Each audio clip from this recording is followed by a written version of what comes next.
साथ market expert Avinash कोरक्षकर जी कार्यक्रम में शामिल हो चुके हैं। बहुत स्वागत है सर आपका। Very good morning. Good morning Sandeep. Sir कल तक तो पूरी उम्मीद थी कि जंग रुक जाएगी, 2-3 हफ्ते का और पेन है, उसके बाद सब खत्म हो जाएगा।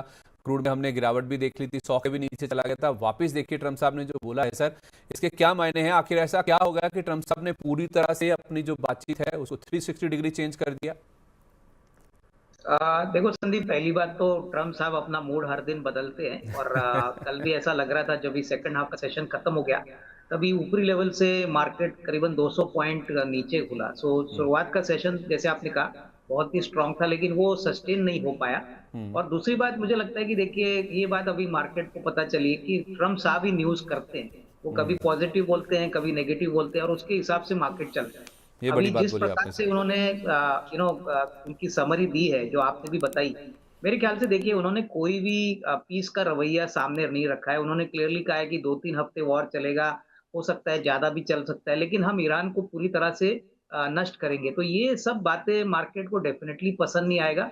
ऑलरेडी डाउ फ्यूचर्स डाउन है और निफ्टी भी शायद आज गैप डाउन ही खुलेगा। तो मेरे ख्याल से जो एक्सपेक्टेशन थी कि कोई ना कोई वॉर का सोल्यूशन आएगा, अभी तो मुझे लगता है कि इसके बाद ईरान या कोई भी मार्केट ऑब्जर्वर ट्रम्प साहब का जो भी ऑब्जर्वेशन है वो अभी सीरियसली नहीं लेगा। अभी तो क्लियरली ग्राउंड अटैक के लिए मेरे ख्याल से सारे लोग तैयार होंगे। और ये मार्केट के लिए काफी खराब है, क्योंकि देखिए इसका असर रुपया पे भी आएगा, इसका असर क्रूड ऑयल पे ऊपर आएगा। जैसे आपने कहा कि ब्रेंट क्रूड के भाव वापस बढ़े हैं, तो मोटा मोटी वही है कि आज बाजार में हमको देखना पड़ेगा कि सेकंड हाफ में किस प्रकार से स्टेबिलिटी आती है। क्या एफआईआई आज भी बड़ी मात्रा में माल बेचेंगे? क्योंकि अगर ऐसा होता है तो रुपया पे प्रेशर आएगा और वो मार्केट के लिए एक नेगेटिव फैक्टर रहेगा। तो मेरे ख्याल से इन्वेस्टर्स को थोड़ा सा बच के रहना चाहिए। फ्रेश बाइंग मुझे लगता है इमीडिएटली ना करें, क्योंकि जिस प्रकार से वॉलेटिलिटी मार्केट में है, एक बार मार्केट को सेटल होने के बाद ही हमको डायरेक्शनल ट्रेड पता चलेगा। ठीक है, ओके।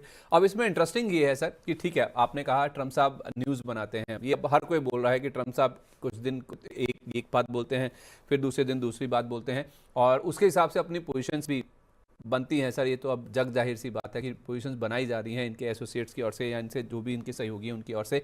मेरा सवाल ये है सर, कल जो उम्मीद बनी थी, कल जो मार्केट्स में लो लेवल से रिकवरी आई, उसके बावजूद देखिए एफआईएस ने कल इंडियन मार्केट्स में बिकवाली की है। तो कल आप देखें 8,331 करोड़ रुपए की बिकवाली एफआईएस की ओर से हुई और डीआईएस ने 7,172 करोड़ रुपए की खरीदारी की है। तो इस जंग से एफआईएस को कोई लेना देनी नहीं है, उनका जो पूरा दारमदार इस चीज़ पर है कि रुपया किस लेवल पर है, या फिर क्या देख रहे हैं एफआईएस सर? क्योंकि जंग खत्म होने की उम्मीद बनी तब भी एफआईएस खरीदारी नहीं कर रहे। नहीं, देखो संदीप, मुझे लगता है कि जो एफआईआईज है वो एक इम्पोर्टेंट क्राइटेरिया देखते हैं, वो बॉन्ड डील्स देखते हैं। यूएस में बॉन्ड डील्स करीबन 4-4.5% है। और जब बॉन्ड डील्स बढ़ते हैं तभी उनको कोई इंसेंटिव नहीं होता कि इंडिया या कोई इमर्जिंग मार्केट्स में पैसा लगाने के लिए, क्योंकि वैसे भी रुपया डिप्रिशिएट होता है तो डॉलर रिटर्न उनके कम होते हैं। तो मैं कहूंगा कि बॉन्ड डील्स जब तक 4-4.5% है, तब तक एक बात तो क्लियर है कि काफी पैसा इंडिया से निकल जाएगा। जब तक बॉन्ड डील्स एलिवेटेड रहेंगे तब तक मेरे ख्याल से ये एफआईएस का आउटफ्लो का मामला चलता रहेगा। अभी कितनी मात्रा में वो रोज करते हैं वो देखना मुश्किल है, लेकिन जब भी ऐसा कोई डेवलपमेंट होता है, जब मार्केट गैप डाउन खुलता है, तभी उनको उनका पैसा ज्यादा रिटर्न के लिए वो बॉन्ड डील्स देखने के बाद वापस यूएस को लेके जाते हैं। तो यही रीजन है कि आपको एफआई की बिकवाली दिख रही है और ये मामला थोड़ा सा लंबे समय के लिए चलेगा, क्योंकि डॉलर स्ट्रेंथन हो रहा है, रुपया वीक हो रहा है। इसका भी असर आपको एफआईएस के आउटफ्लो में देखने को मिल सकता है। ट्रेडिंग ऑब्लिगेटेड लगती है, ग्रो पर नहीं। यहाँ आपका एक्सपीरियंस हमेशा फोकस्ड। ठीक है, ओके, परफेक्ट है। तो कल वायदा बाजार में भी देखिए तो एफआईएस की ओर से इंडेक्स ऑप्शंस भी बेचे गए हैं। इंडेक्स फ्यूचर्स में हल्की सी बिकवाली है 78 करोड़ रुपए की। स्टॉक फ्यूचर्स में 3200 करोड़ रुपए के आसपास की खरीदारी है।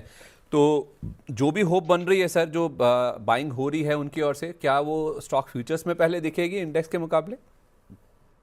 नहीं, वैसे ही होगा। देखिए आपको काफी कंपनीज ने अभी Q4 के बिजनेस आउटलुक शेयर किए हैं। ऑटो कंपनीज के नंबर्स आ गए हैं। मैं देख रहा था कि टीवीएस मोटर, हीरो मोटर्स, उसके बाद भारत इलेक्ट्रॉनिक्स, इन्होंने अपना बिजनेस आउटलुक शेयर किया है। उनको पिछले 90 दिन में करीबन 30,000 करोड़ के ऑर्डर मिले।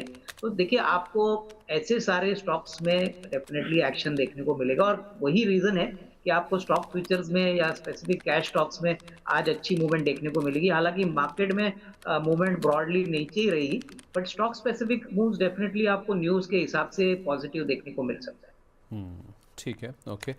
लेकिन एक बात साफ है सर, ये जो 4,460 करोड़ रुपए के इंडेक्स ऑप्शंस बेचे गए हैं ना, उसमें शायद इन्होंने अपनी जो शॉर्ट पोजीशंस हैं उनको थोड़ा हल्का किया है या फिर लॉन्ग पोजीशंस ऐड की हैं, क्योंकि 1 अप्रैल के आंकड़े ये बता रहे हैं सर लॉन्ग शॉर्ट रेशो के कि 16% के पार अब इनकी जो लॉन्ग पोजीशन है वो पहुंचती हुई दिखी है इंडेक्स में, जो पोजीशंस इनकी होती है, और 84% के नीचे इनकी जो शॉर्ट्स हैं वो पहुँचते हुए दिखे हैं। तो कुछ कल का जो बाजार में होप बनी है उसमें इन्होंने वायदा बाजार में इंडेक्स में जो अपनी शॉर्ट पोजीशंस थी उसमें कुछ चेंजेस, कुछ ऑल्टरेशंस किए हैं, जिसका इम्पैक्ट आपको लॉन्ग शॉर्ट रेशो में देखने को मिल भी रहा है, जो 16% के पार इनकी जो लॉन्ग रेशो है वो पहुंचती हुई दिखी है। सर रुपये को लेकर क्या एक्सपेक्टेशन है? वापस जब आप कह रहे हैं कि मूड माहौल बदल गया है, कल जो एक होप बनी थी कि जंग खत्म हो जाएगी या रुक जाएगी, अब वापस 2-3 हफ्ते चलती रहेगी, तो रुपया सर ऑलरेडी 95 का लेवल भी पार कर चुका है, तो 95 के ऊपर और कितनी गिरावट पॉसिबल है सर?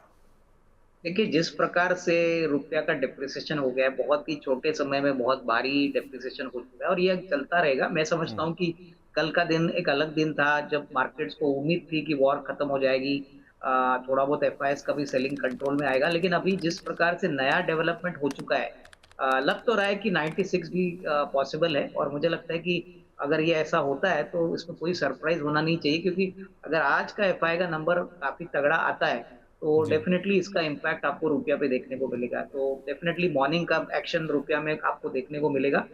वो मेरे ख्याल से एक इंडिकेटर होगा कि मार्केट क्या रीड कर रहा है। ठीक है, ओके, परफेक्ट है। तो देखना होगा कि किस तरह से आज रुपया भी रिएक्ट करता हुआ दिखता है, लेकिन हमारे मार्केट्स में आज एक बड़ी गैप डाउन ओपनिंग देखने को मिल सकती है, जिस तरह से ट्रम्प साहब का जो संबोधन आया उसके बाद जो मूड माहौल है वो बदलता हुआ नजर आएगा। सर मैं कुछ खबरों वाले शेयरों की ओर बढ़ रहा हूँ, क्योंकि काफ़ी सारी कंपनियों के बिजनेस अपडेट्स कल भी आए हैं बाजार बंद होने के बाद, और कुछ ऑटो बिक्री के नंबर्स भी आए हैं, तो उनका रुख कर लेते हैं।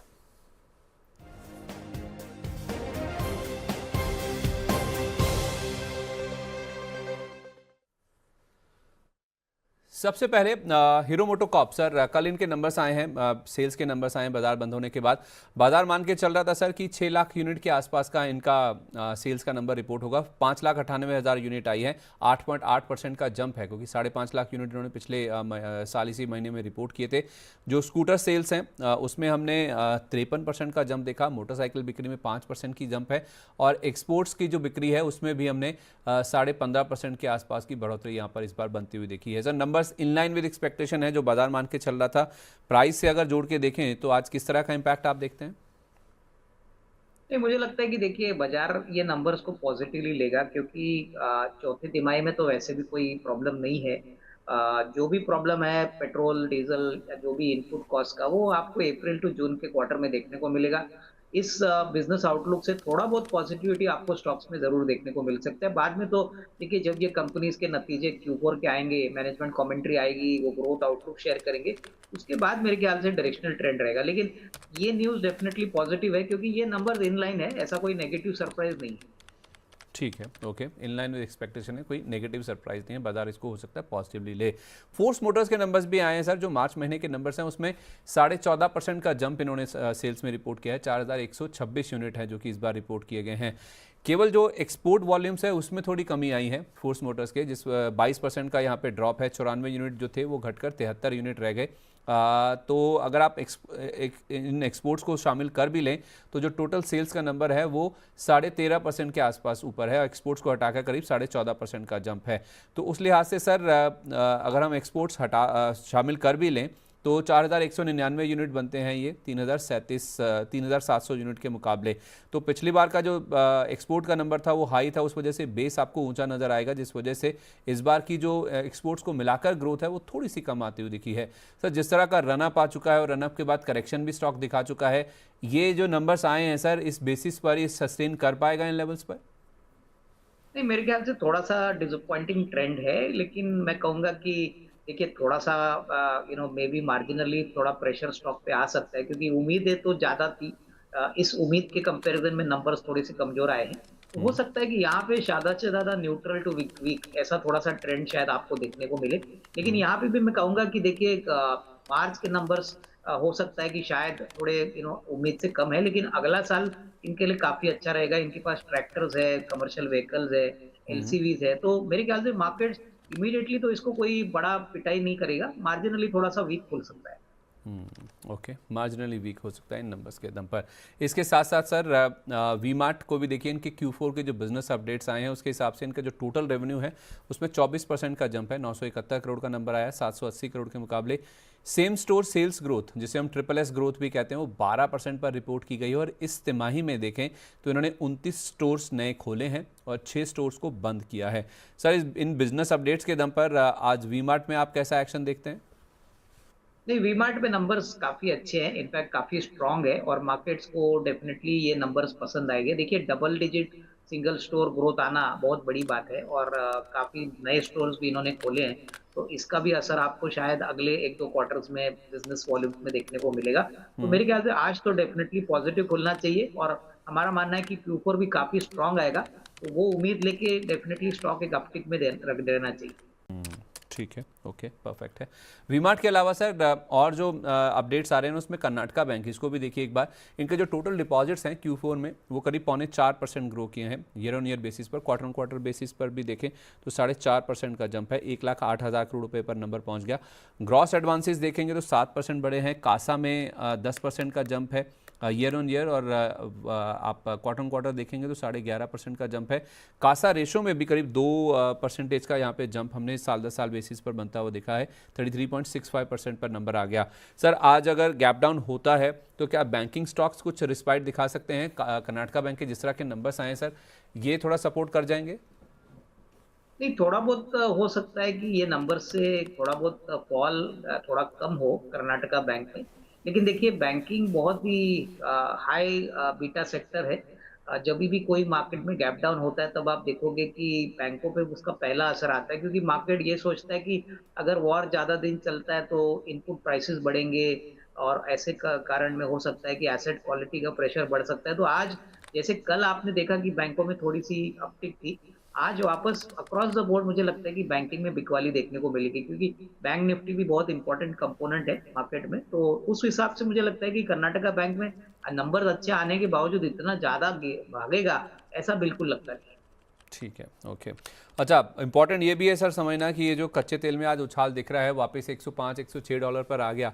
आईओसी की भी कल सर FY26 के बिजनेस अपडेट्स आए हैं। पूरे साल में, पूरे वित्त वर्ष में देखें तो इन्होंने रिकॉर्ड रिफाइनिंग और पाइपलाइन थ्रूपुट का ऐलान किया है। जो इनका क्रूड थ्रूपुट है वो रिकॉर्ड 75.4 MMT पर रहा है, और जो ऑपरेशनल रिलायबिलिटी है वो इन्होंने 99.5% पर रिपोर्ट की है। पेट्रोलियम प्रोडक्ट्स की जो सेल्स हैं वो 4% बढ़ी है, रिकॉर्ड हाई पर रही है, 104.4 MMT पर इन्होंने रिपोर्ट की है। और जो लुब्रिकेंट्स हैं उनकी ग्रोथ भी काफ़ी स्ट्रांग रही है। पेटकेम और रिटेल एक्सपेंशन ने भी कहीं ना कहीं सपोर्ट किया है।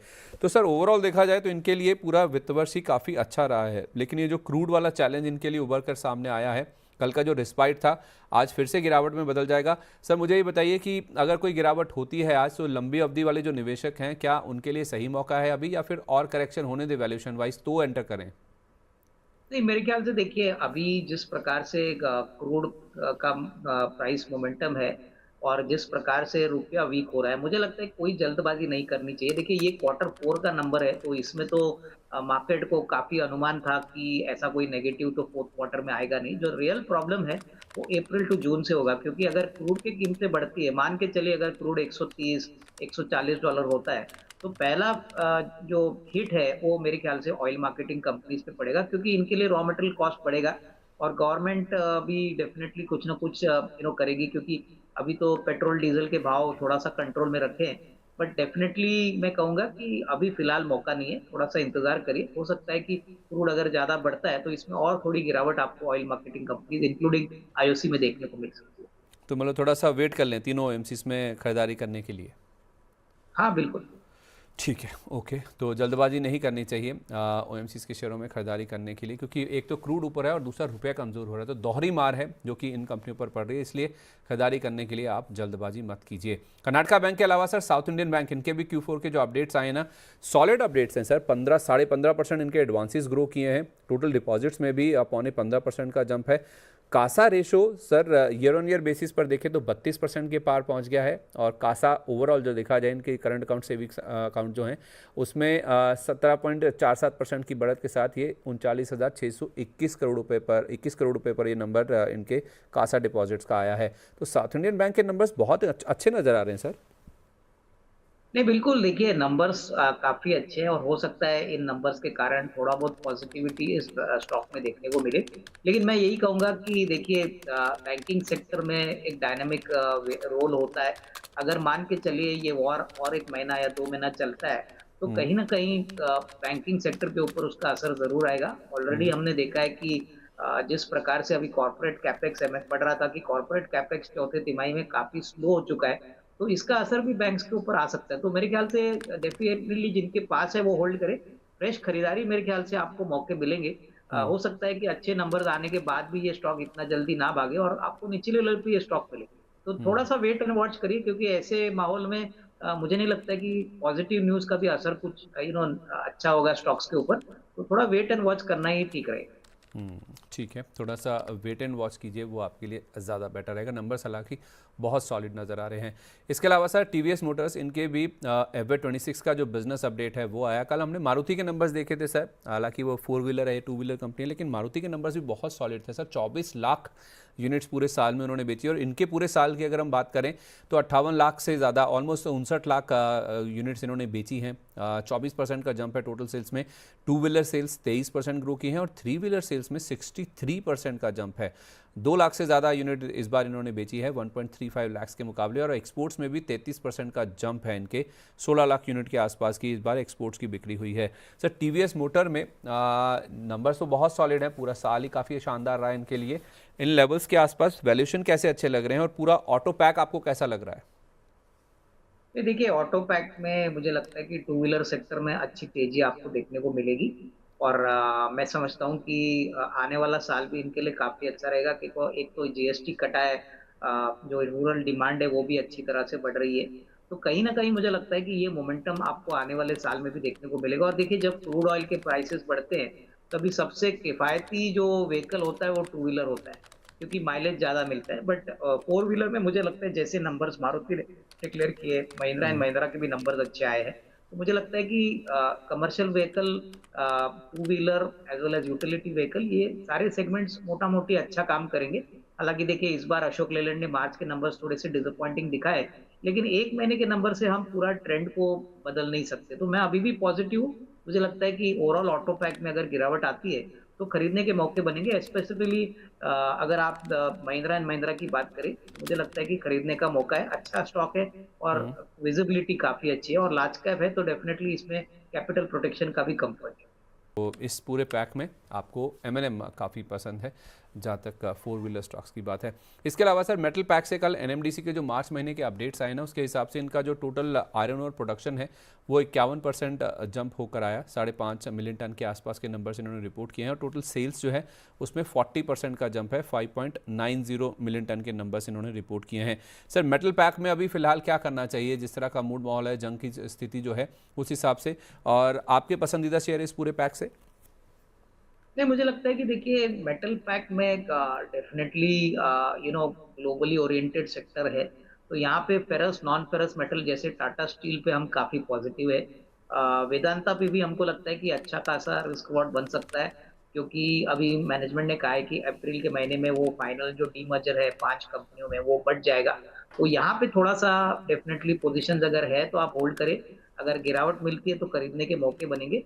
बट मुझे लगता है कि गोल्ड के ऊपर भी नज़र रखिए, gold finance companies, gold jewellery companies, अगर गोल्ड में गिरावट आती है, तो डेफ़िनेटली ये मौका है आपको लॉन्ग टर्म पोर्टफोलियो में इन कंपनीज़ को ऐड करने के लिए।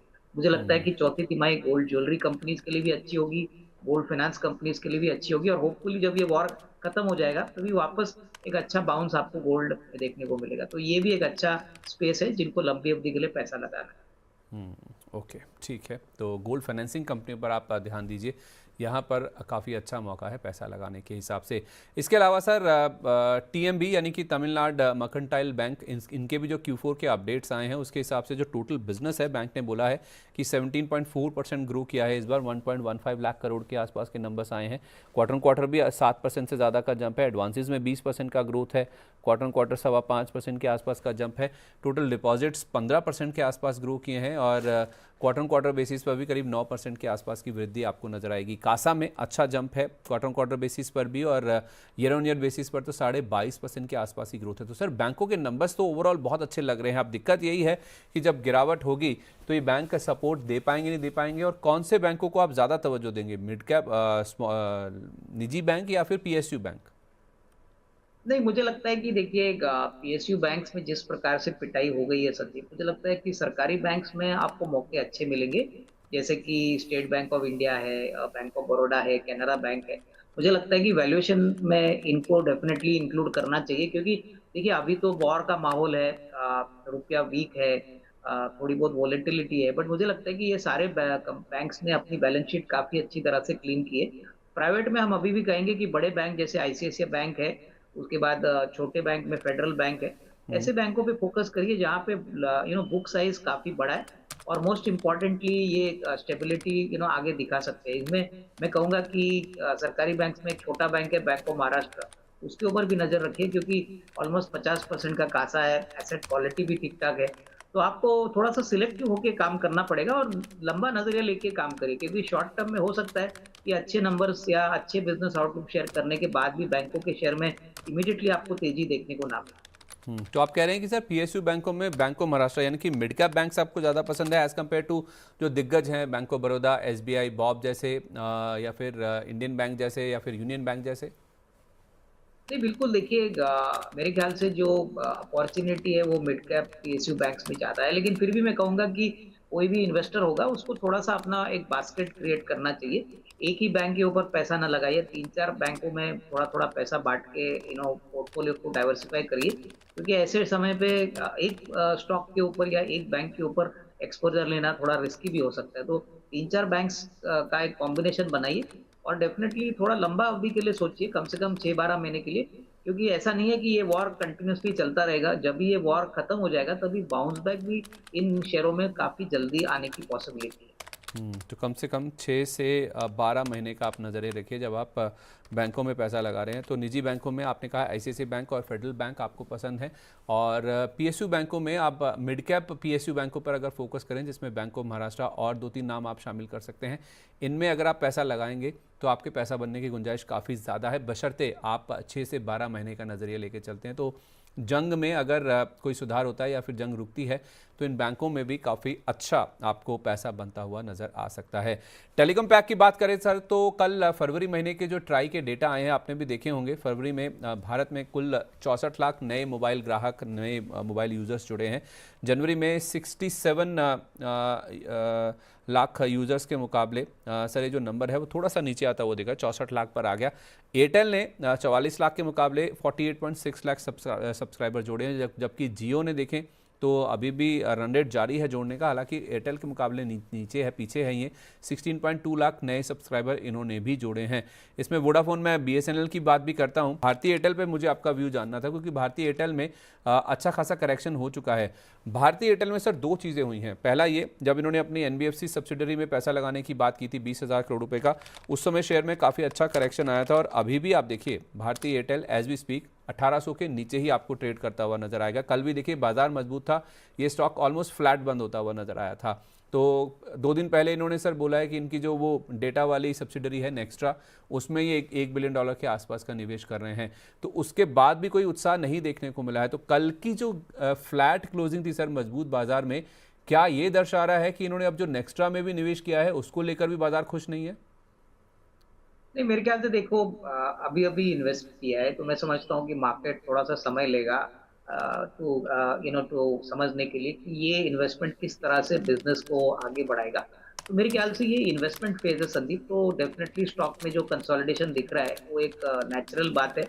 और मुझे लग रहा है कि देखिए एक ओवरऑल टेलीकॉम मार्केट में भारती की जो पोजीशनिंग है वो बहुत स्ट्रांग है। तो अगले साल 2 साल की अगर हम बात करें तो टेलीकॉम मार्केट में भारती का ग्रोथ डेफिनेटली अच्छा होगा। जो भी अदर इन्वेस्टमेंट जिन्होंने किए इसका भी असर पॉजिटिवली आएगा। लेकिन एक बात जो इस बार जो टेलीकॉम के एडिशंस में देखा है, वो वोडाफोन को कस्टमर्स पॉजिटिवली मिले, तो ये एक अच्छी बात है मेरे ख्याल से। इससे मार्केट्स हो सकता है कि अच्छा खुश हो, क्योंकि ये ज्यादातर ट्रेडिंग स्टॉक है। लेकिन ये खबर डेफिनेटली स्टॉक के लिए आज पॉजिटिव है, हो सकता है आपको थोड़ा सा पॉजिटिव रुझान यहाँ पे देखने को मिले। तो एयरटेल में सर कितना नजरिया होना चाहिए और क्या टारगेट्स लेके चलें? नहीं, मुझे लगता है देखिए टारगेट कहना थोड़ा मुश्किल रहेगा, लेकिन मैं कहूंगा कि ये पोर्टफोलियो स्टॉक है। अगर आपका नजरिया मिनिमम 15-20% का बनाना है तो definitely SIP point of view से इसमें थोड़ा थोड़ा करके ऐड करिए। नजरिया कम से कम 12 से 15 महीना रखिए, लेकिन 15-16% की अपसाइड इस लेवल के बेस के ऊपर मुझे ख्याल से काफी अच्छा रिस्क रिवॉर्ड है भारती के लिए। 15 से 18 महीने के लिए आप धीरे धीरे एसआईपी मोड में इसमें खरीदारी करके चल सकते हैं। सर जियो के एडिशंस की मैं बात कर रहा था, 16 लाख नए यूजर्स इन्होंने भी जोड़े हैं और वोडाफोन आइडिया में सर एक रिवर्सल हुआ है, जहां ये अभी तक लॉस कर रहे थे, यानी कि अपने ग्राहकों को गंवा रहे थे। पिछले महीने भी जनवरी में भी इन्होंने 4,11,000 ग्राहक अपने गंवाए थे। इस बार इन्होंने 21,927 यूजर जोड़े हैं। तो जहां सर इतने बड़े पैमाने पर ये अपने कस्टमर्स लूज करते जा रहे थे, अपने ग्राहकों को गंवाते जा रहे थे, अब नंबर छोटा ही सही 21,927 का, लेकिन जुड़ने का आया, यानी कि जोड़े हैं इन्होंने अपने नए ग्राहक। सर वोडाफोन आइडिया के लिए टर्निंग पॉइंट हो सकता है ये? नहीं, मैं वही बता रहा था कि संदीप की देखिए ये अच्छा टर्न अराउंड है, लेकिन देखिए आज तो स्टॉक थोड़ा सा अपटिक जरूर दिखाएगा, लेकिन मार्केट ये भी देखना चाहेगा कि कितना सस्टेनेबल है। क्या सिर्फ एक महीने का नंबर आया है, आगे होगा नहीं होगा। But definitely in the short term definitely stock में पॉजिटिविटी आज देखने को मिल सकती है। ठीक है, इन नंबर्स के बाद पॉजिटिविटी देखने को मिल सकती है। लेकिन सर जिस तरह की पोजिशनिंग है, सरकार 49% होल्ड करती है, एक नए ग्राहक लाने की बातचीत है। सर वापस स्टॉक देखिए 12 रुपये 80 पैसे का हाई लगाकर 8 रुपये 60 पैसे पर आ गया। सर टेलीकॉम स्पेस में अगर किसी को रहना ही है, मैं नहीं कह रहा कि एयरटेल से इनका कोई कंपैरिजन है निवेश के हिसाब से, क्योंकि इस कंपनी की जिस तरह की फाइनेंशियल पोजीशन है हम सब जानते हैं।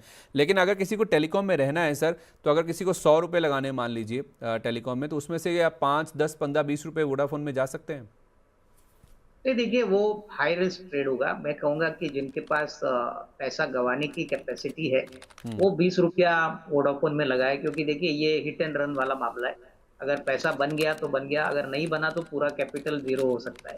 तो मैं कहूंगा कि जो हाई रिस्क वाले इन्वेस्टर्स है वो ये स्ट्रेटेजी फॉलो करें।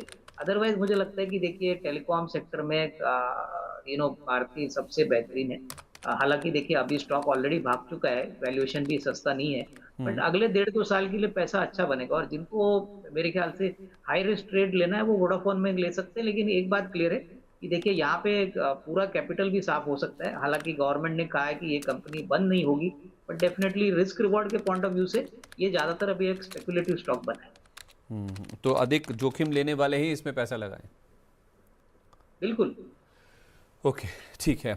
इसके अलावा ना सर एक बार अनिल अंबानी ग्रुप का भी बात करना इंपॉर्टेंट है, क्योंकि अनिल अंबानी की जो दिक्कतें हैं ना, मुश्किलें हैं, वो खत्म होने का नाम नहीं ले रही हुई हैं। दरअसल अब हुआ क्या है कि कल शाम बाजार बंद होने के बाद खबर आई है कि सीबीआई ने आरकॉम यानी कि रिलायंस कम्युनिकेशन और अनिल अंबानी के खिलाफ एक फ्रेश केस रजिस्टर किया है। एलआईसी की शिकायत के बाद ये जो सीबीआई की ओर से एक्शन है वो लिया गया है।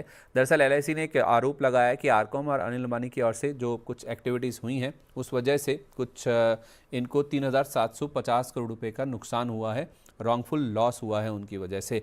तो सर ये अनिल अंबानी और इनके जो ग्रुप स्टॉक्स हैं, रिलायंस पावर, रिलायंस इंफ्रा, जो 2 लिस्टेड एंटिटीज़ हैं, उन पर क्या करना चाहिए और इस मामले पर आपका क्या से है? नहीं, मुझे लगता है कि देखिए जब भी ऐसे मामले संदीप कोई भी ग्रुप के बारे में आते हैं ना, तो मार्केट में एक क्लियर ट्रेंड विजिबल होता है कि कोई भी मार्केट का पार्टिसिपेंट, वेदर इंस्टीट्यूशनल हो, रिटेल हो या एचएनआई हो, ये लोग ऐसे शेयर्स पे डेफिनेटली ज्यादा समय वेस्ट नहीं करते। क्योंकि देखिए जब ऐसी मुसीबतें ऐसी ग्रुप के ऊपर आती है तो फंडामेंटल्स बैकसीट लेती है। और जब तक ये पूरा मामला सुलझता नहीं है, जब तक क्लैरिटी नहीं आती, सोल्यूशन नहीं निकलता, मुझे लगता है मार्केट में वैसे भी काफी स्टॉक्स पिटे हुए हैं। 50-60% अपने 52 वीक हाई से आपको अच्छे लेवल्स पे मिल रहे हैं। तो लोग ऐसे स्टॉक्स में क्यों पैसा लगाएंगे? तो मुझे लगता है कि आपको भी थोड़ा सा कॉशियस रहना चाहिए, क्योंकि देखिए कल अगर और 2 केसेस खुलते हैं या कोई और नेगेटिव सरप्राइज आता है तो इनको बढ़ने में बहुत दिक्कत होगी। तो मुझे लगता है कि देखिए जो भी निवेशक या ट्रेडर्स है वो भी ऐसे स्टॉक्स में ज्यादा एक्सपोजर नहीं रखेंगे जब तक पूरी क्लैरिटी नहीं आती। तो इनसे दूर ही रहें। हाँ बिल्कुल, देखिए जब मार्केट में इतनी पिटाई हो चुकी है संदीप, आपने देखा बहुत सारे स्टॉक्स में वन साइड सेल ऑफ देखने को मिला है, फंडामेंटल्स अच्छे हैं। तो आई थिंक काफी स्वाभाविक है कि लोग ऐसे स्टॉक्स पे ज्यादा फोकस करेंगे। Fair enough sir. Anil Ambani group के स्टॉक से आप दूर ही रहें, यानी कि रिलायंस पावर, रिलायंस इंफ्रा, इससे अगर आप दूरी बना के रखें तो आपके लिए ज़्यादा बेटर है। अच्छा सर, अभी हम बैंकों की बात कर रहे थे, तो आपने कहा था कि आपको मिड कैप PSU बैंक्स पसंद है, बैंक ऑफ महाराष्ट्र की आपने बात करी, निजी बैंकों में आपने ICICI बैंक और फेडरल बैंक की आपने बात की। HDFC बैंक आपकी बातचीत में नहीं आया सर, कोई पर्टिकुलर रीज़न? आज तो इनफैक्ट एक खबर भी है, मैं आपको बता देता हूं सर, फिर आप बताइएगा कि आप इसमें क्या करना चाहिए। कि 81 बॉन्ड्स वाला सर, अभी वो जो मिस सेलिंग वाला मामला आया था ना, वो जो घोटाला था, उस मामले में अब बैंक ने जो कर्मचारी हैं या फिर जो 12 आरोपी हैं इसमें जो इन्वॉल्व हैं, उनके खिलाफ एक बड़ी कार्रवाई की है। 81 घोटाले के जो 12 आरोपी हैं उनकी एक तो इंक्रीमेंट्स यानी कि जो सैलरी में बढ़ोतरी है उसको रोक दिया गया है, ऐसा एक न्यूज़ रिपोर्ट बता रही है। दूसरा, इन आरोपियों के जो ESOPs थे वो भी बैंक की ओर से रद्द कर दिए गए, उनको कैंसिल कर दिया गया है।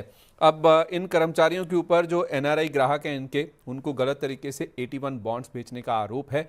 और क्रेडिट स्विस के डूबने के बाद इन बॉन्ड्स में जो पैसा लगा था निवेशकों का, वो पूरी तरह से डूब गया था। तो इससे बैंकिंग व्यवस्था, निवेशकों के जो भरोसे हैं उसको लेकर काफ़ी गंभीर सवाल खड़े होते हुए नजर आए थे। सिर्फ हम सब मामला जानते हैं सर, ये 81 बॉन्ड्स वाला, लेकिन ये जो कार्रवाई हुई है उसके बाद आज इस स्टॉक के ऊपर आप किस तरह से इम्पैक्ट देखते हैं? और स्पेशली सर, जो कॉर्पोरेट गवर्नेंस को लेकर सवाल उठे हैं HDFC बैंक जैसे ग्रुप को लेकर, इनके जो चेयरमैन साहब का इस्तीफा आया था उसके बाद, HDFC बैंक पर क्या FIs का भरोसा पूरी तरह से खत्म हो जाएगा इस पूरे मामले के बाद? नहीं, मुझे लगता है कि देखो संदीप, HDFC बैंक में क्या है ना कि चौथे तिमाही के रिजल्ट्स आने दीजिए। देखिए, बहुत समय तक बिल्कुल ग्रोथ आ नहीं रहा था। अगर आप पिछले 2 साल का ट्रैक रिकॉर्ड देखें तो HDFC बैंक ऐसा बैंक है जो बेसिकली एब्सोल्यूट रिटर्न्स 2 साल में इन्होंने कोई ज्यादा बड़ा पॉजिटिव रिटर्न भी दिया नहीं है। और मार्केट्स में उम्मीदें बहुत थी। इनफैक्ट इनकी जो कंपनी है HDB फाइनेंशियल, जी। उसका भी शेयर प्राइस आप देखिए तो पब्लिक इशू के प्राइस के नीचे मिल रहा है। तो ये क्लियर एक सिग्नल दिखा रहा है कि मार्केट को ग्रोथ चाहिए, जो दूसरे बैंकों में आ रहा है और HDFC बैंक में ग्रोथ जरूरत से कम आ रहा है। और ये जो मामला हो गया चेयरमैन साहब का, ये बहुत ही बड़ा कंप्लायंस इशू है। मुझे लगता है कि मार्केट्स में अभी थोड़ी सी क्लैरिटी Q4 के नंबर्स के बाद आएगी। मार्केट जानना चाहेगी कि इस मामले के ऊपर बैंक ने क्या कहा है, आगे क्या रवैया रहेगा और ओवरऑल ग्रोथ को लेके बैंक क्या करेगी। तो अभी जो शेयर का प्राइस चल रहा है उसमें कोई जल्दबाजी मत करिए, क्योंकि देखिए दूसरे बैंक्स काफी अच्छा ग्रोथ दिखा रहे हैं। HDFC बैंक डेफिनेटली एक अच्छा विकल्प है लॉन्ग टर्म के लिए, बट सही प्राइस पे। मुझे लगता है कि इस प्राइस पे हो सकता है कि कोई और नेगेटिव सरप्राइज अगर आए तो इसमें और कटौती आ सकती है। तो मैं कहूंगा कि थोड़ा इंतजार करिए, चौथे तिमाही के रिजल्ट अभी बहुत पास में है। रिजल्ट्स आने दीजिए, कमेंट्री सुन लीजिए, उसके बाद हम डिसाइड कर सकते हैं कि इसमें फ्रेश निवेश किया जा सकता है या नहीं। तो आप कह रहे हैं कि सर मतलब चौथी तिमाही के नंबर्स जब तक ना आ जाएं, भले ऊपर लेना पड़ जाए, क्योंकि अभी 730 पर है, इसका 52 वीक हाई 1020 के आसपास था, तो अच्छा खासा करेक्शन हो भी चुका है हायर लेवल से 30-35% के आसपास का। उसके बावजूद भी जो 52 वीक लो पर स्टॉक खड़ा है, 726 रुपये 65 पैसे का 52 वीक लो था, उसको देखकर लालायित होने की जरूरत नहीं है। थोड़ा वेट कर लें, क्लैरिटी आने दीजिए और स्पेशली नंबर्स आने दीजिए। और नंबर्स में सर जब नंबर आएंगे तो क्या आप मैनेजमेंट की कमेंट्री सुनेंगे या कुछ फाइनल डिटेल्स हैं जो आप देखना चाहेंगे? ये देखिए, मैनेजमेंट की कमेंट्री इंपॉर्टेंट रहेगी और कंप्लायंस को लेके कोई और मामला अटका है नहीं अटका है, ये भी कोशिश करेंगे कि ऐसा कुछ है। और दूसरी बात मैं कहूंगा कि देखिए, जब भी लॉन्ग टर्म ट्रेंड कोई भी शेयर का टूटता है ऑन द अपर साइड और ऑन द डाउन साइड, तभी उसको वापस रिगेन करने के लिए संदीप बहुत समय लगता है। तो हो जी। सकता है कि नंबर्स अच्छे आए, लेकिन मार्केट का कॉन्फिडेंस बिल्ड होने के लिए हो सकता है आपको 1-2 क्वार्टर्स लगे। तो मैं ठीक। कहूंगा कि देखिए, कोई जल्दबाजी करने की जरूरत नहीं। बाजार तो वैसे भी नेगेटिव चल रहा है और इसमें कोई डाउट नहीं है कि आज आप खरीदे या रिजल्ट्स के बाद खरीदे। मुझे नहीं लगता है कोई बड़ी डिफरेंस स्टॉक के प्राइस में होगा। तो जिनके पास है वो होल्ड करे, बट फ्रेश खरीदारी के लिए आपको थोड़ा समय वेट करना ये ठीक रहना चाहिए। ठीक है, तो नंबर्स में मैनेजमेंट की जो कमेंट्री है, और ऐसा कोई कंप्लाइंस जैसा मामला तो नहीं है, कोई और डिटेल ना आ जाए, इसको आप देख लीजिए। तो नंबर्स आने के बाद आप अपना निवेश का फैसला लें तो आपके लिए ज़्यादा बेटर रहेगा। कोई जल्दबाजी ना करें, चौथी तिमाही के नतीजे बहुत इंपॉर्टेंट होंगे HDFC बैंक की, जहाँ तक इस बार बात है। तो उसमें फाइनल डिटेल्स, कोई बड़ा कंप्लायंस से जुड़ा मामला, मैनेजमेंट की कमेंट्री क्या आती है, उसके बाद फैसला लें। अविनाश जी हमारे साथ दोबारा भी जुड़ जाएंगे, कभी भी हम उनसे बातचीत कर लेंगे, लेकिन फिलहाल के लिए जल्दबाजी ना करें। नो डाउट ये बैंक 52 वीक लो के आसपास है, लेकिन इस लेवल को देखकर कि हाई लेवल से करेक्ट हो चुका है, उसको देखकर फिलहाल जल्दबाजी ना करें। ये 1 से 2 क्वार्टर और ले सकता है जब तक बाजार का भरोसा बनेगा। तो एचडीएफसी बैंक में जल्दबाजी ना करें। इस बीच बाजार खुल चुका है, ज़रा हम बाजार की तरफ फोकस करें तो निफ्टी में अगर आप देखेंगे तो 434 पॉइंट की गिरावट आपको फिलहाल अभी नज़र आएगी। तो गैप डाउन ओपनिंग एक्सपेक्टेड थी मार्केट्स में, जैसा हमें ट्रम्प साहब के जो बयान है उसके बाद देखने को मिल भी रहा था, और कुछ वैसा ही रुझान आप देखिए इंडियन मार्केट्स में आज देखने को मिला भी है।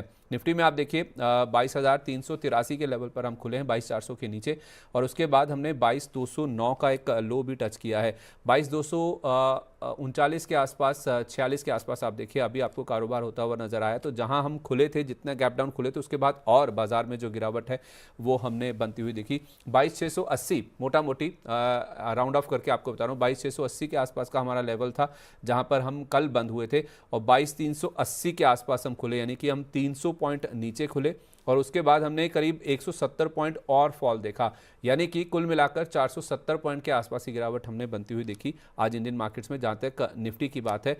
और अभी भी आप देखिए 22,250 के आसपास समय बिताने की जो कोशिश है वो फिलहाल निफ्टी में आपको नजर आएगी। निफ्टी बैंक की तरफ आइए। निफ्टी बैंक में आप देखिए कल हम 51,450 के आसपास बंद हुए थे, 50,625 पर हम खुले, और उसके बाद ऑलमोस्ट 50,000 का लेवल भी हमने नीचे में टच कर लिया था। 50,004 ये हमारा आज का इंट्राडे लो है। वहाँ से थोड़ी रिकवरी हमने ज़रूर देखी 160 पॉइंट के आसपास की, लेकिन अभी भी हम 50,200 के नीचे ही ट्रेड करते हुए नज़र आएंगे। सर, जो कल की होप्स थी वो पूरी तरह से शैटर होती हुई नज़र आई हैं। 1400 पॉइंट के आसपास की गिरावट आपको सेंसेक्स में नज़र आएगी, 1300 पॉइंट बैंक निफ्टी नीचे है, 2.5% का फॉल है, 2-2% के आसपास की गिरावट निफ्टी सेंसेक्स में है, और बैंक निफ्टी ज़्यादा गिरता हुआ दिख रहा है। सर, आज का ये जो रिएक्शन है बाजार का, उसके ऊपर आपका टेक, और ये जो बैंक निफ्टी ज़्यादा गिर रहा है उसकी कोई खास वजह? ठीक है, मैंने आपको पहले ही कहा था कि बैंक निफ्टी ज्यादा वोलेटाइल है, और ऐसे टाइम पे जब गैप डाउन होता है ओवरऑल मार्केट में तभी बैंक निफ्टी और थोड़ा गिरता है। तो डेफिनेटली देखिए, इसमें कोई डाउट नहीं कि बैंक निफ्टी आज नेगेटिव खुला है, बहुत तेजी से गिरा है। इसका असर तब तक चलेगा जब तक पूरी तरह से वॉर पे क्लियरिटी मिलती नहीं है, और रुपया भी मेरे ख्याल से कुछ 93.50 या 94 पे ट्रेड कर रहा है, तो उसका भी असर आपको बैंकिंग पे देखने को मिलेगा। दूसरी बात, मार्केट में देखिए ये फॉल एक्सपेक्टेड था। कल आज सुबह जो कमेंट्री आई ट्रम्प साहब की, उससे एक बात तो क्लियर है कि देखिए 2 से 3 हफ्ता तो ट्रम्प साहब बोल रहे हैं, पर मुझे नहीं लगता है कि 2 या 3 हफ्ते में वॉर खत्म हो जाएगा, क्योंकि ये लंबा भी चल सकता है, क्योंकि उन्होंने कहा है कि 2-3 हफ्ते में हम वॉर खत्म करेंगे। अभी वो उनका मानना है, वॉर कितना समय चलेगा वो तो आगे हम सारे लोग देखेंगे। बट ईरान ने भी क्लियरली कहा है कि वो पूरी तरह से तैयार है, ग्राउंड अटैक भी अगर होता है तो वो भी तैयार है। तो आई थिंक इस मामले में मार्केट डेफिनेटली थोड़ा सा वोलेटाइल रहेगा। सर, आपके हिसाब से अगर मैं थोड़ा वैल्यूएशन वाइज देखूं, चूंकि नंबर्स अब हमारे सामने आना शुरू हो जाएंगे, तो उस हिसाब से अगर हम पी मल्टीपल के हिसाब से देखें तो बाजार के जो फेयर वैल्यूएशन है वो आपको किस तरह के नजर आते हैं? और हाल के करेक्शन के बाद जो 26,373 का हमने हाई टच किया और आज हम 22,300 के आसपास खड़े हैं, 4,000 पॉइंट का करेक्शन सर निफ्टी में ऑलरेडी देखने को मिल चुका है। तो इस करेक्शन के बाद फिलहाल बाजार के जो वैल्यूएशंस हैं वो किस तरह के नजर आ रहे हैं? और अगर यहाँ से हमें और गिरना है, अगर हमने पूरी तरह से जंग को नहीं पचाया है अभी तक, तो और कितना डाउनसाइड है? कहाँ जाकर हमारे जो वैल्यूएशंस हैं वो फेयर हो जाएंगे? नहीं, देखिए ये तो बहुत डिफिकल्ट सवाल है। मैं कोशिश करूंगा, बट देन मैं कहूंगा कि देखिए 22,000 का लेवल पहला इंपॉर्टेंट लेवल है। अगर मान के चलिए कि 22,000 गिरता है तो हो सकता है कि अगला स्टॉप 21,500 भी हो सकता है, और मेरे ख्याल से मार्केट डेफिनेटली इस लेवल पे सेटल होना चाहिए। आई थिंक वैल्यूएशंस तो वैसे भी काफी अट्रैक्टिव हो चुके हैं, जी। और देखिए मुझे लगता है कि ब्रॉडर मार्केट में आपको बहुत सारी अपॉर्चुनिटीज मिलेगी, और जैसे कि मिड कैप है, स्मॉल कैप है, तो 25 to 30% तो आप पैसा लगाइए। देखिए कोई भी एक्सपर्ट आपको बराबर बोल नहीं सकता कि बाजार कहाँ पे रुकेगा, और सेंटिमेंट तो ओवरनाइट रातों रात भी बदल सकता है। तो मैं कहूंगा 25-30% पैसा लगाइए करंट लेवल्स पे, और बैलेंस जो भी पैसा लगाना है वो थोड़ा सा डेवलपमेंट देख के धीरे धीरे लगाइए। बट डेफिनेटली ये मौका काफी स्ट्रांग है। देखिए कोई भी वॉर लॉन्ग टर्म चलती नहीं है, और मुझे लगता है कि जैसे कोविड में हमने देखा था कि निफ्टी 7,000 तक गया था, उसके बाद 26,000 तक गया। तो जब समय खराब होता है तभी आपको अच्छी कंपनीज अच्छी वैल्यूएशन पे मिलती है। तो ये इन्वेस्टमेंट के पॉइंट ऑफ व्यू से एक अच्छा मौका है, बट डेफिनेटली पूरा पैसा मत लगाइए। 25-30% मेरे ख्याल से अभी लगाइए, और बैलेंस एज द डेवलपमेंट और सिचुएशन गोज आपको डिप्लॉय करना चाहिए, तभी मीडियम टू लॉन्ग टर्म में अच्छा पैसा बनेगा। और वैल्यूएशंस तो अभी भी काफी अट्रैक्टिव है, लेकिन देखिए ये रिलेटिव टर्म्स में है, और बाजार अगर 400-500 पॉइंट गिरता है तो और भी अट्रैक्टिव होंगे। तो आपको आपके रिस्क के हिसाब से पोजीशन लेनी है। ठीक है। आप कह रहे हैं सर कि अगर 22,000 टूट गया तो 21,500 भी पॉसिबल है, तो 22,000 पर लगाएं, मतलब 200-250 पॉइंट का और वेट कर लें, या अभी लगा दें 25-30%? नहीं, अभी अभी भी लगा सकते हैं। देखिए ये लेवल बहुत अट्रैक्टिव है, लेकिन देखिए मैं कहूंगा ना, देखिए हमारा मानना है कि 22,000 टूटेगा नहीं, बट अगर टूट गया तो आई मीन मेरे ख्याल से वो फ्रेश ट्रिगर होगा। तो मैं कहूंगा कि अभी 25% 30% लगाइए। बैलेंस जो है वो आपको रेगुलरली मॉनिटर करना है, क्योंकि अभी अगले 2 3 4 हफ्ते मार्केट्स के लिए बहुत वोलेटाइल रहेंगे। क्योंकि देखिए ये जो ट्रम्प साहब का स्टेटमेंट आया ना, इससे एक बात तो क्लियर है कि अभी वो समझौता और सोल्यूशन की बात नहीं कर रहे। वो तो क्लियरली अभी वॉर के बारे में बात कर रहे हैं, जो अभी आगे काफी ज्यादा बढ़ सकता है। ठीक है, ओके। तो 25-30% पैसा आप अभी लगाइए, और अगर और नीचे बाज़ार में मिल जाता है आपको लेवल कोई, तो और पैसा आप वहाँ लगाने की सोच सकते हैं। फिलहाल के लिए आप धीरे धीरे पैसा लगाने की शुरुआत कर सकते हैं। ये राय आपके लिए निकल के सामने आ रही। तो 22,000 का लेवल बहुत इंपॉर्टेंट है। अगर ये लेवल टूट गया, जो कि 200-250 पॉइंट ही नीचे है यहाँ से, फिर 21,500 के जो लेवल्स हैं वो भी एक्सपेक्टेड हैं। वैल्यूशन अभी भी अट्रैक्टिव है। अगर 400-500 पॉइंट नीचे और निफ्टी मिल जाता है तो फिर वैल्यूशन और भी ज़्यादा अट्रैक्टिव हो जाएंगे। तो मिड कैप स्मॉल कैप के कई सारे ऐसे नाम हैं जो कि बहुत अट्रैक्टिव हो जाएंगे, और अभी भी काफ़ी सारे स्टॉक्स ऐसे हैं जो कि अट्रैक्टिव नज़र आ रहे हैं, ज़्यादा एक्टिव हैं और ज़्यादा अट्रैक्टिव नज़र आ रहे हैं। उनको आज फोकस में ले आते हैं। बात कर लेते हैं हॉट स्टॉक्स की।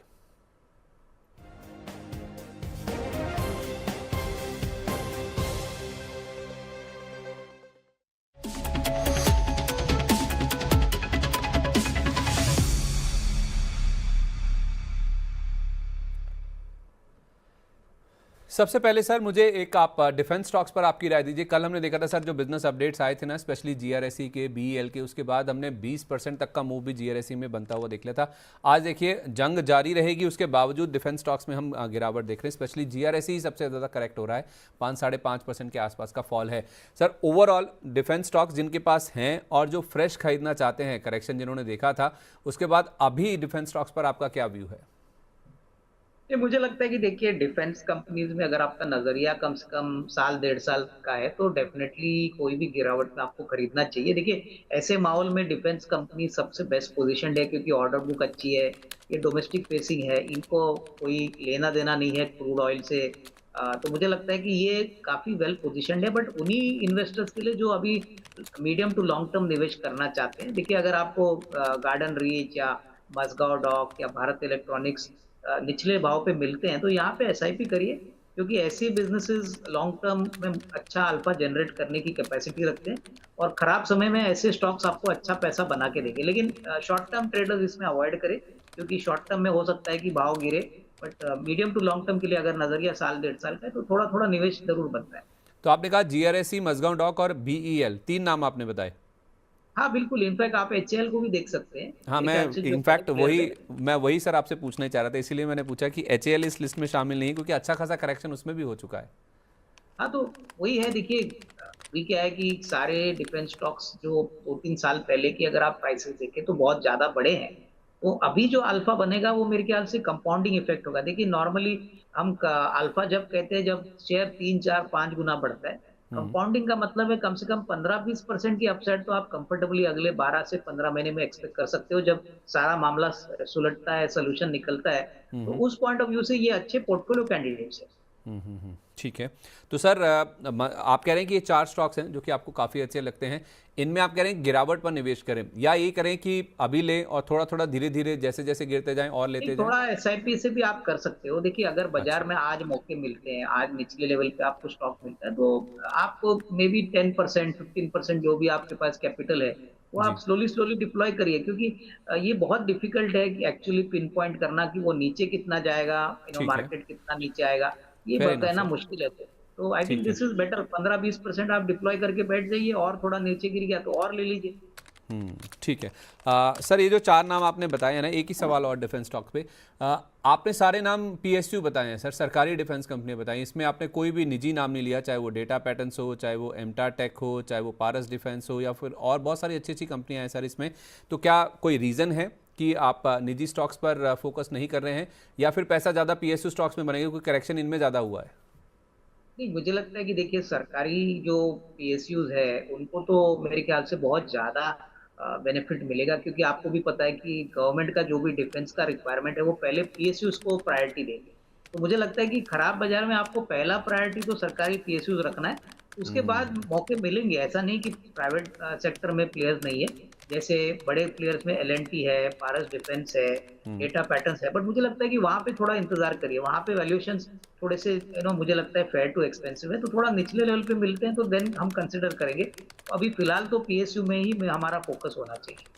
ओके, तो ज़्यादा फोकस, ज़्यादा फ़ायदा जो है वो पीएसयू डिफेंस कंपनियों को मिलेगा एज़ कम्पेयर टू जो प्राइवेट कंपनियां हैं, तो इसलिए ज़्यादा पीएसयू स्टॉक्स पर फोकस कीजिए। अच्छे नाम हैं, बड़ी कंपनियां और भी हैं, एल&टी है, पारस डिफेंस है, डेटा पैटर्न्स है, लेकिन उनके वैल्यूएशंस ऑलमोस्ट फेयर इनफ हैं, तो उनको थोड़ा वेट कर लीजिए, थोड़ा और गिरावट हो जाए तो कंसिडर कीजिए। पीएसयू डिफेंस पर आप ज़्यादा फोकस कीजिए, इनमें पैसा बनने की जो गुंजाइश है वो फिलहाल ज़्यादा नज़र आती है। सर, इसके अलावा एक डिफेंस की तो हमने बात कर ली, अदानी पैक पे भी आपकी राय दीजिए। कल हमने देखा था सर एनडीटीवी बहुत अच्छा चला था, आज सबसे ज़्यादा करेक्शन भी इसी में 4% के आसपास का। ये जो करेक्शन हो चुका है पूरा, क्योंकि अदानी पोर्ट्स का तो इस जंग में सीधा सीधा सरोकार है सर, हाइफा पोर्ट है उनके पास, तो ये जो अदानी ग्रुप की कंपनीज हैं हाई बीटा नेचर की हैं, तो अगर किसी को पोर्टफोलियो बनाना है सर, आप कह रहे हैं कि 25-30% पैसा लगाएं, तो उसमें अदानी ग्रुप का कितना हिस्सा हो सकता है और कितना पैसा वहां लगा सकते हैं, और कौन से स्टॉक्स आपको पसंद है? देखिए, अडानी पोर्ट्स हमको अच्छा लगता है क्योंकि इंफ्रा में पोर्ट्स एक वेल एस्टेब्लिश्ड इम्पोर्टेंस रखता है। तो हम्म। अडानी पोर्ट्स में तो रिकॉर्ड वॉल्यूम इस बार हो चुका है, उन्होंने कहा है कि इस बार उनके पोर्ट पे रिकॉर्ड वॉल्यूम हो चुका है, तो कहीं ना कहीं देखिए आपका अगर नजरिया थोड़ा लंबा है तो अडानी पावर भी एक अच्छा विकल्प हो सकता है। अडानी टोटल गैस आप देख सकते हो। मुझे लगता है कि ये दो तीन जो उनके ग्रुप कंपनीज है इसमें अच्छा निवेश का मौका बन सकता है, क्योंकि पावर एक बहुत अच्छा थीम है। गैस का भी मुझे लगता है कि लॉन्गर टर्म में अच्छा बिजनेस प्ले आउट होगा। और हम्म। अडानी पोर्ट्स तो एक इंफ्रास्ट्रक्चर प्ले है, तो मुझे लगता है कि इस दो तीन जो कंपनीज मैंने बताई इसमें आप थोड़ा थोड़ा करके एसआईपी या थोड़ा निवेश करिए। डेफिनेटली ग्रुप वोलेटाइल है और हाई बीटा नाम है, लेकिन हम्म। आपका नजरिया 1.5-2 साल यहाँ पे होना चाहिए। ठीक है, 18 से 24 महीने का आप कह रहे हैं, अगर 1.5 से 2 साल का है, तो सर आपने इस ग्रुप में अदानी पावर को चुना, जो कि एक ट्रेडिशनल या फिर थर्मल ज़्यादा प्रिडोमिनेंटली है। अदानी ग्रीन क्यों नहीं सर, जो कि ज़्यादा अभी रिन्यूएबल में है? नहीं नहीं, देखिए कंपनी तो अच्छी है, लेकिन अगर वैल्यूएशन की बात करें तो सस्ता स्टॉक नहीं है। और मुझे लगता है कि देखिए क्लियरली सोलर में अभी ऐसे भी रिपोर्ट्स आ रहे हैं कि थोड़ी सी ओवर कैपेसिटी हो रही है। हालांकि देखिए Adani green is well positioned, उसमें कोई डाउट नहीं है, हम्म। लेकिन जिस प्रकार से अभी कैपेसिटी बिल्टअप हो रही है मुझे लगता हम्म। है कि कहीं ना कहीं मार्केट को थोड़ा सा एक डाउट है कि मार्जिन में कोई प्रेशर आ सकता है। क्योंकि अगर आप सोलर सेल्स की भी बात करें तो बहुत सारे प्लेयर्स अभी सोलर सेल्स बनाएंगे, वेफर्स बनाएंगे। तो मुझे लगता है कि यहाँ पे थोड़ा सा वेट एंड वॉच करना चाहिए। ऐसा नहीं कि ग्रो नहीं होगा, लेकिन अडानी पोर्ट्स, अडानी पावर जैसे स्टॉक्स को एक कंप्लीट बड़ा रनवे मिलने वाला है।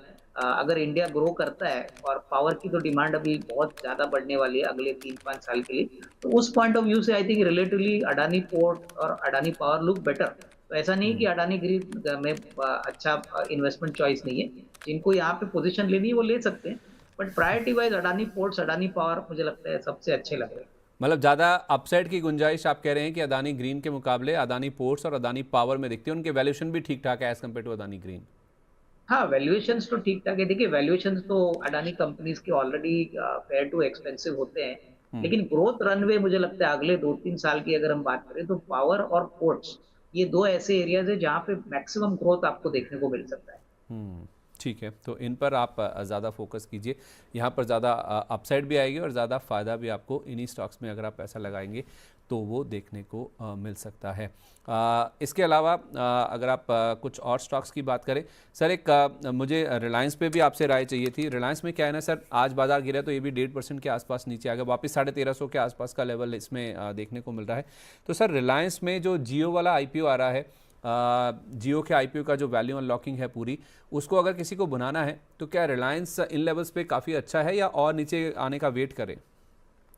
नहीं, मुझे लगता है कि देखिए यहाँ पे भी आपको एक ग्रेजुअल एसआईपी अप्रोच करना है, क्योंकि रिलायंस जैसे शेयर को नीचे लाना कोई इजी बात नहीं है, काफी बड़ा लार्ज कैप स्टॉक है। तो मैं कहूंगा कि देखिए आपको लंबी अवधि के लिए अगर पैसा लगाना है तो 25% अभी लगाइए, उसके बाद थोड़ा सा रुकिए, क्योंकि रिलायंस में मूव ज्यादातर इतनी आसानी से नीचे नहीं आती। और वह मैं वही कहूंगा कि अगर आपको पूरा बेनिफिट चाहिए तो आपको एसआईपी अप्रोच से स्लोली स्लोली स्टॉक को एक्यूमुलेट करना है, क्योंकि देखिए अभी तो जियो का आईपीओ के लिए मर्चेंट बैंकर्स नियुक्त हो रहे हैं उसके बाद वो प्रॉस्पेक्टस फाइल करेंगे और जब ये फाइनल अनाउंसमेंट आएगी तभी आपको एक अच्छा पॉजिटिव रुझान रिलायंस में जरूर देखने को मिलेगा, क्योंकि रिलायंस मेन शेयर होल्डर है। वैल्यू अनलॉकिंग होती है तो पहला बेनिफिट तो होल्डिंग कंपनी को मिलना चाहिए, तो उस पॉइंट ऑफ व्यू से ग्रेजुअली बाय करिए। एग्जैक्टली कहना कि 10% नीचे या 15% नीचे खरीदना, ये थोड़ा सा डिफिकल्ट वाला क्वेश्चन है, ये कोई भी बता नहीं सकता है। ठीक है, तो 25% पैसा अभी लगाइए और बाकी धीरे धीरे आप निवेश कीजिए। सर, जाने से पहले कोई ऐसे स्टॉक्स जो कि आपको बहुत अच्छे लग रहे हैं, बहुत अट्रैक्टिव लग रहे हैं, अभी या तो फिर थोड़ा नीचे मिलें तो उनको वॉच लिस्ट में रखें, उन पे ध्यान रखें, जो कि काफ़ी अच्छे पोर्टफोलियो स्टॉक साबित हो सकते हैं? देखिए, मेरे हिसाब से महिंद्रा एंड महिंद्रा तो मैंने आपको बताया, लेकिन एक ऑटो कंपोनेंट स्टॉक है जो हमको बहुत पसंद है, ये है इंडिया निप्पॉन इलेक्ट्रिकल्स। ये बेसिकली साउथ बेस्ड कंपनी है और इस साल कम से कम 45 रुपए की अर्निंग आएगी। ऑलमोस्ट 1100 रुपए से ये स्टॉक अभी कुछ 670 675 चल रहा है। तो मेरे ख्याल से देखिए, जो वैल्यू इन्वेस्टर्स है उनको ये स्टॉक जरूर देखना चाहिए, क्योंकि मुझे लगता है कि 11 करोड़ की छोटी इक्विटी है, यहाँ पे कम से कम 3 फैसिलिटीज है और सारे टू व्हीलर कंपनीज को और पैसेंजर कंपनीज को ये इलेक्ट्रिकल इक्विपमेंट सप्लाई करते हैं। अभी इलेक्ट्रॉनिक्स जिस प्रकार से गाड़ियों में बढ़ रहा है, प्लस अभी जो ईवीज आ रहे हैं, यहाँ पे कंपनी का फोकस है। तो मुझे लगता है कि ये एक अच्छा स्ट्रॉन्ग वैल्यू कंटेंटर होगा। थोड़ा थोड़ा खरीद लीजिए, लेकिन अच्छा रिस्क रिवॉर्ड बन सकता है। तो महिंद्रा और इंडिया निप्पॉन, ये दो स्टॉक्स ऐसे गिरते हुए बाजार में आपको आपके पोर्टफोलियो में जरूर ऐड करना चाहिए। ठीक है, एम और इंडिया निप्पॉन इलेक्ट्रिकल्स, ये दो स्टॉक्स हैं जो आप अपने पोर्टफोलियो में ज़रूर ऐड कीजिए गिरते बाजार में। बहुत शुक्रिया अविनाश सर, अपना कीमती समय हमारे साथ शेयर करने के लिए। बहुत अच्छा लगता है, बहुत सीखने को मिलता है सर जब भी आप हमारे साथ जुड़ते हैं।